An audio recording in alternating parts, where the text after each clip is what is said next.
하나님의 말씀은 호세아 4장 6절에서 10절의 말씀입니다. 호세아 4장 6절에서 10절의 말씀, 우리 한 목소리로 같이 읽도록 하겠습니다. 호세아 4장 6절에서 10절입니다. 시작. 내 백성이 지식이 없으므로 망하는도다. 내가 지식을 버렸으니 나도 너를 버려 내 제사장이 되지 못하게 할 것이요 내가 내 하나님의 율법을 잊었으니 나도 내 자녀들을 잊어버리리라. 그들은 번성할수록 내게 범죄하니 내가 그들의 영화를 변하여 욕이 되게 하리라. 그들이 내 백성의 속죄 제물을 먹고 그 마음을 그들의 죄악에 두는도다.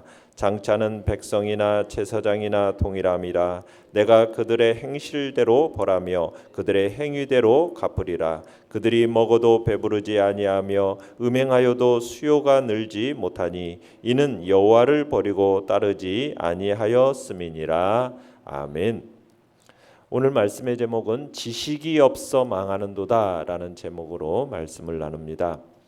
오늘 말씀은 제사장을 필두로 한 이스라엘의 타락을 지적하고 있습니다. 그리고 이에 대한 하나님의 심판으로 이제 만인과 사회 전체가 결국 공멸하게 될 불가피함을 선언하고 있는 것입니다. 여기서는 물론 선민으로서의 지위를 망각한 이스라엘에 대한 타락도 지적하고 있지만 더 나아가서는 자신들의 영적 지도자들의 사명을 망각하고 유기해버리고 오히려 앞장서서 영적 지도자라는 사람들이 앞장서서 죄를 짓는, 그러니까 제사장들의 잘못을 질타하는 내용이 강조되고 있는 것이 오늘 본문의 내용입니다. 내용 같이 문제 1번입니다. 이스라엘 백성이 망하게 된 원인은 무엇입니까? 자, 6절을 다시 한번 읽어볼까요? 시작. 내 백성이 지식이 없으므로 망하는도다. 내가 지식을 버렸으니 나도 너를 버려 내 제사장이 되지 못하게 할 것이요 내가 내 하나님의 율법을 잊었으니 나도 내 자녀들을 잊어버리리라. 자, 하나님께서 지금 자신의 언약 백성인 이스라엘 백성들이 망하는 이유가 뭐라고 얘기하고 있습니까? 지식이 없어서 망한다. 지금 한탄조로 말씀하고 있는데 이스라엘이 멸망하게 된 것은 다른 무엇보다도 어떤 지식이겠습니까? 하나님을 아는 지식이 없기 때문에 망한다라는 겁니다. 하나님을 아는 지식. 그러니까 백성들이 하나님을 아는 지식이 없어요. 그 이유가 뭐라고 얘기하고 있습니까? 왜 백성들이 지식이 없게 됐대요? 제사장들이 이 지식을 버렸다라는 거예요. 그래서 백성들에게 알게 하지 않았기 때문이라는 겁니다. 그런 점에서 어떻게 보면 이스라엘 심판의 원인은 누구에게 있다라고 얘기하고 볼 수가 있는 겁니까? 제사장에게 있다라는 것도 과언이 아니라는 거죠. 그러니까 하나님을 아는 지식은 제사장들이 백성들에게 책임지고 가르쳐야 할 율법입니다. 제사장들이 율법을 부지런히 연구하고 부지런히 백성들에게 가르쳐야 하는데 그 율법을 무시했다라는 거예요. 그래서 하나님께서 이스라엘 자손들에게 심판의 칼을 내리시겠다라는 겁니다. 제사장들이 하나님의 율법을 업신여기고 멸시했으니 하나님의 역시 이들의 후손들에 대해서 동일한 태도를 취하겠다라는 것이 지금 하나님께서 말씀하고 계시는 지금 이 이야기입니다. 내용 관찰 문제 2번입니다. 자, 하나님은 이스라엘의 행실에 대해서 어떻게 심판하십니까? 자, 9절로 10절을 읽어보겠습니다. 시작. 장차는 백성이나 제사장이나 동일함이라. 내가 그들의 행실대로 벌하며 그들의 행위대로 갚으리라. 그들이 먹어도 배부르지 아니하며 음행하여도 수요가 늘지 못하니 이는 여호와를 버리고 따르지 아니하였음이니라. 자, 지금 하나님께서 죄의 정도와 심판에 있어서 지금 이스라엘 백성이나 제사장들이나 동일하다, 전혀 다르지 않다라는 거예요. 죄의 정도나 심판에 있어서 다르지 않다라는 겁니다. 범죄와 관련해서 백성의 죄, 제사장의 죄 다르지 않다라는 것을 그 정도로 크다는 얘기입니다. 결국 백성과 제사장이 공히 저지른 이 죄에 대해서 심판을 받아서 동일하게 멸망하고 말 거라는 거예요. 그러니까 하나님은 제사장들이 뭐 이스라엘의 어떤 종교 지도자들이라고 해서 그들의 죄를 눈감아준다거나 그들을 편애하다거나 그런 일은 결코 없다라는 겁니다. 하나님께서는 그들에 대해서도 심판을 작정하시고 그들의 행실대로 벌하고 그들의 행위대로 갚아주실 거라고 지금 선언하고 계시는 거죠. 그러니까 하나님께서 지금 이제 이스라엘 백성들이, 이스라엘의 이 제사장들이 또 뭐 하느냐, 먹어도 배부르지 않다. 속죄 제물에 대해서 이들이 탐욕을 부리고 그것들로 배를 채우고 자신들의 재산을 늘려가고 이런 것들이 어떻게 보면 그들의 영적인 굶주림은 결코 채워지지 않을 거다 지금 얘기를 하고 있는 겁니다. 그러니까 하나님의 언약 백성이라면, 특별히 또 제사장의 경우라면 하나님과의 바른 관계를 통해서만 어떻게 보면 진정한 영적인 만족을 느낄 수 있는 겁니다. 거룩하신 하나님, 그분의 의와 거룩을 추구할 때만 진정 행복을 얻을 수 있고 누릴 수 있는데, 지금 이 당시 이스라엘의 제사장들이라는 사람들은 그런 영적인 원리도 알지 못한 채 죄악된 것, 세상적인 것, 이런 것들을 얻으려고 발버둥치고 있었다라는 거예요. 그러니 그들이 얻은 것은 뭐냐? 허무뿐이라는 거예요. 먹어도 배부르지 못하다. 허무하다라는 거죠. 먹어도 행음해도 수요가 늘지 않는 거예요. 이유가 뭐라고요? 그것은 바로 그들이 하나님을 버리고 따르지 않았기 때문이라고 말씀하고 계세요.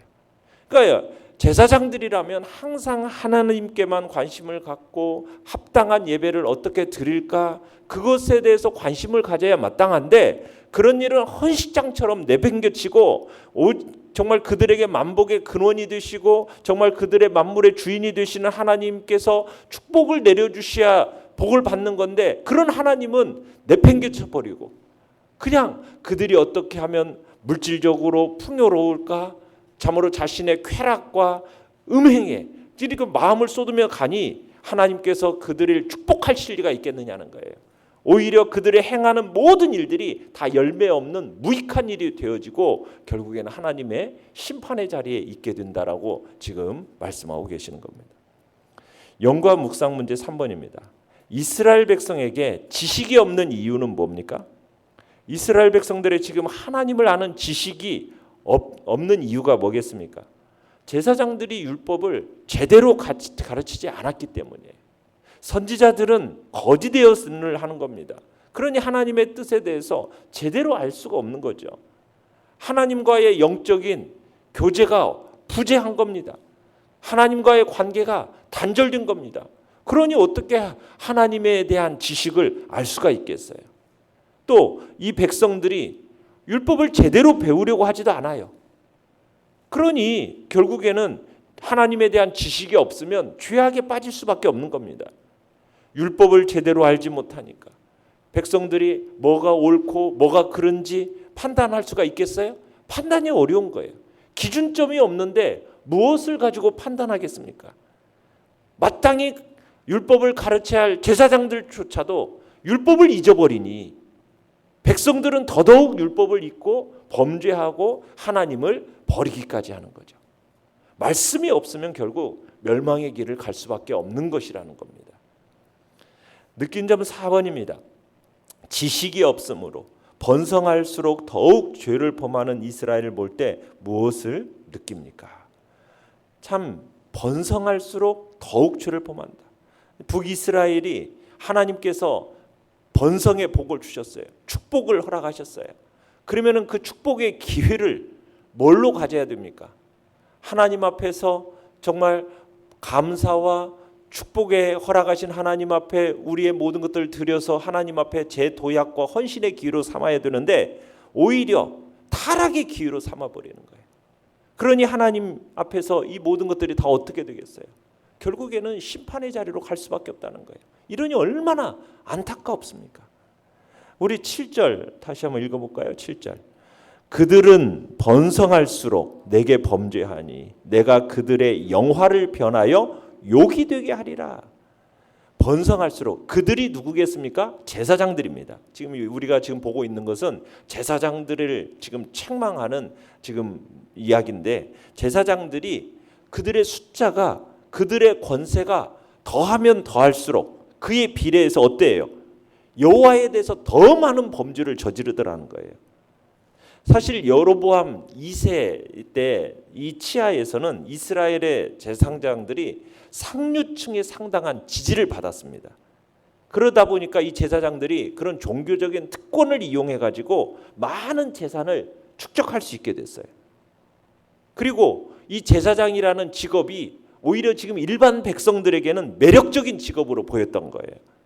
그러니까 보니까는 뭐 육체적인 노동도 하지 않아 제사와 율법 교육으로 어떤 종교적인 직무만 관여해 백성들로부터 어떤 11조를 받아먹고 상당한 또 정치적인 영향력을 행사할 수 있는 그런 제사장직이 당시 백성들에게서는 소위 최고의 인기 직종이 되었던 거예요. 그러다 보니까는 제사장들의 숫자가 번성해 간 거예요. 번성하고 번성하니까 이들이 하는 일이 뭐예요? 오히려 하나님 앞에 거듭 더 많은 죄를 저지른다는 거예요. 정말 하나님을 예배하고 율법을 연구하고 그러면서 율법을 가르치는 것이 제사장들의 임무인데 그러면은 그 제사장들의 수와 규모가 늘어나면 늘어날수록 하나님 앞에 죄를 범하는 것이 줄어들어야 마땅하잖아요. 그런데 오히려 이스라엘은 사회 전체적으로 더 타락의 길로 너무나 깊이 들어가는 거예요. 그러면은 제사장들이 이것을 경계해야 하잖아요. 그리고 그 죄악을 치유해야 하잖아요. 그런데 오히려 제사장들이 범죄에 편승해 버렸다라는 거예요. 그러니까 이스라엘의 제사장들의 수요가 늘어가고 세력이 커가면 커갈수록 타락의 정도가 더 깊어져 갔더라는 거죠. 제사장들이 자신들이 누리던 그 특권, 재산, 영향력 이런 것들을 이용해 가지고 더욱더 가증하고 추악한 범죄를 자행해 가다 보니까 어떻게 됩니까? 하나님께서 그들의 영광으로 여기던 그 모든 것들을 어떻게 하시겠다? 다 욕이 되게 하시겠다. 지금 하나님께서 말씀하시는 거예요. 제사장이라는 직임이라고 나타난 영예를 다 치욕적인 것으로 바꿔버리겠다. 지금 그렇게 지금 7절에서 말씀하고 계시는 겁니다. 8절에서는 또 이렇게 얘기하죠. 8절 읽어봅니다. 시작. 그들이 내 백성의 속죄 제물을 먹고 그 마음을 그들의 죄악에 두는도다. 당시 제사장들이 지금 백성들이 드리는 속죄 제물을 강제로 빼앗아서 먹어버리는 그런 죄를 공공연하게 자행했다라는 거예요. 우리가 사무엘 씨 전에 엘리 제사장이 있지 않습니까? 그의 아들들 홈리와 비나스가 어떤 일을 저질렀어요? 백성들을 드리는 제물을 갖다가 그것을 먼저 빼앗아 가지고 그렇게 했던 것과 거의 똑같은 일들이 공공연하게 이 시대 속에서는 자행되고 있었다라는 거예요. 그러니까 그들은 하나님에 대한 예배 자체보다는 제사장의 권한을 이용해서 벌어들이는 수입에 더 많은 관심을 기울였다라는 거죠. 그러니 백성들이 하나님을 정말 아는 지식을 가르치는 일이 제사장이 하기보다는 죄 짓는 삶을 더 부추기는 백성들에게서 그 죄를 짓는 삶을 더 부추기는 일을 제사장들이 했다라는 거예요. 그리고 어떻게 하면 더 많은 재물을 얻을까? 혈안이 돼 있었을 뿐이라는 거예요. 이런 제사장들의 탐욕이 오히려 백성들의 죄악을 부추기는 그런 자리에 있게 된 거죠. 결국 백성들의 죄악의 중대한 원인의 한 가지가 바로 제사장들의 탐욕이었다라는 거죠. 참 이런 축복의 기회, 어떻게 보면은 형통의 기회잖아요. 하나님께서 복을 주시면은 그 복을 제대로 사용해야 되는데 그것을 잘못 사용하니까 상상조차 할 수 없는 크나큰 저주와 징벌과 파괴와 파멸의 나락으로 떨어질 수밖에 없다라는 거 우리는 잊지 말고 기억해야 되는 것입니다. 그러니까 하나님께서 축복의 기회로 주셨을 때 그 기회를 죄의 기회로 삼아버리면 그건 파멸의 기회를 자초하게 되는 거예요. 이게 지금 북이스라엘의 모습입니다. 그 모습을 통해서 우리에게 경고하시는 거거든요. 어떻게 보면 우리 한국교회도 마찬가지 길을 걸어가고 있는 것처럼 보여요. 점점 하나님께서 정말 1970년 이후로 얼마나 하나님께서 많은 것을 한국교회에 부어주셨어요. 그 많이 부어주신 것을 가지고 어떤 일을 했습니까?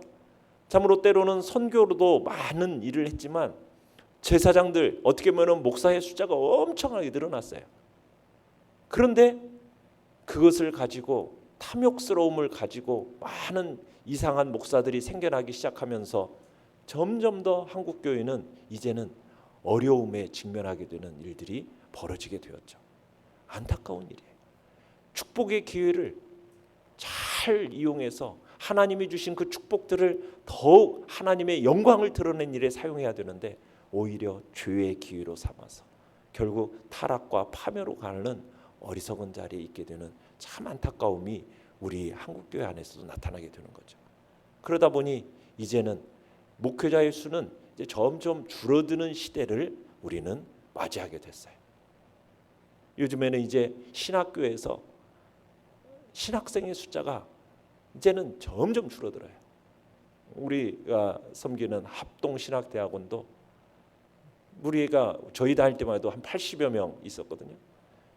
인원 이제 모집 인원이 지금 60명으로 줄였어요. 그런데 지금 남아 있는 숫자는 29명. 한 학년이. 근데 그게 우리 교단만의 문제가 아니라 총신, 장신 모든 학교들이 다 줄어들어요. 목회자의 숫자가. 지금 한국교회의 영적인 현실을 그대로 반영하고 있는 거죠. 하나님이 풍성하게 부어주셨을 때 그것을 잘못 사용한 결과가 지금 이 시대 속에서 점점 이렇게 드러나고 있다는 사실은 우리에게 있어서 정말 안타까운 일이죠. 우리는 다시 한번 새롭게 회복됨을 위해서 기도해야 되는 것입니다. 우리는 하나님이 주신 기회를 파멸의 나락으로 삼을 것이 아니라 재도약의 기회로 삼기를 간절히 바랍니다. 참으로 우리 한국교회와 또 우리 교회와 참으로 이 나라 민족 속에서 하나님의 역사를 놓고 우리가 기도해야 할 때인 것입니다. 결단과 적용 5번입니다. 하나님의 말씀을 얼마나 사모하며 묵상합니까? 듣기 좋은 말씀만 마음에 담아두고 부담되는 말씀은 외면하진 않습니까? 말씀이 없어 망하는 가정과 나라가 되지 않도록 하기 위해 내가 할 수 있는 일은 무엇입니까? 우리가 성경은 교훈과 책망과 바르게 함과 의로 교육하기에 유익한 하나님의 말씀이라고 그랬습니다. 그러면은 우리는 이 성경 말씀을 나 자신도 부지런히 배우고 정말 그 말씀을 내 마음속에 새겨놓는 일뿐만 아니라 우리의 자녀손들에게도 힘써 가르치는 일에 노력해야 된다는 사실입니다. 어떻게 보면은 우리의 생사화복을 결정짓는 절대 요건은 참으로 하나님을 아는 지식을 온전히 갖췄느냐 그렇지 않았느냐 여기에 있다라는 사실을 우리가 잊지 마시길 바랍니다. 하나님을 아는 지식, 바로 하나님이 우리에게 주신 이 복된 하나님의 말씀인 성경을 우리가 또한 우리 자녀손들에게 부지런히 가르치는 이 복된 사명을 우리가 잊지 말아야 하겠습니다. 오늘의 기도 같이 읽겠습니다. 시작. 날마다 하나님의 말씀을 깨닫고 행하며 가르치는 삶이 되게 하소서. 아멘.